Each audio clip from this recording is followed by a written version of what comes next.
আসসালামু আলাইকুম। বাহিরে কনকনে শীত। এই শীতে ঘরে বসে থাকতে ইচ্ছে করলো না।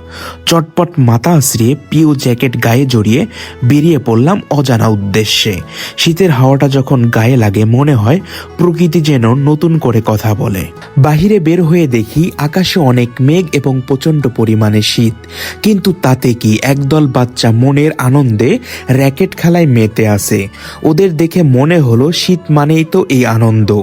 আমি রাস্তার এক পাশে দাঁড়িয়ে ওদের চঞ্চলতা দেখছিলাম আর ছোটবেলার কথা ভাবছিলাম। এরপর রাস্তার পাশে গিয়ে একটু দাঁড়ালাম।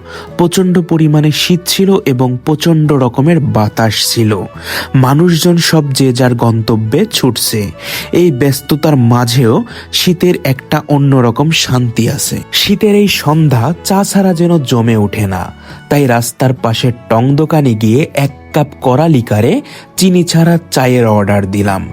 রাস্তার পাশে বসে থেকে চায়ের কাপে চুমুক না দিলে যেন শীতের সন্ধ্যাটা অপূর্ণতা থেকে যায়। বাহিরে অনেক শীত ছিল, তাই দ্রুত বাসায় চলে আসি।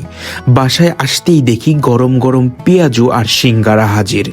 বাইরে শীত আর ভেতরে এই মসমসে নাস্তা সত্যি দারুণ তৃপ্তির। পেট ভরে নাস্তা খেয়ে শরীরটা একদম ভারী হয়ে এসেছে।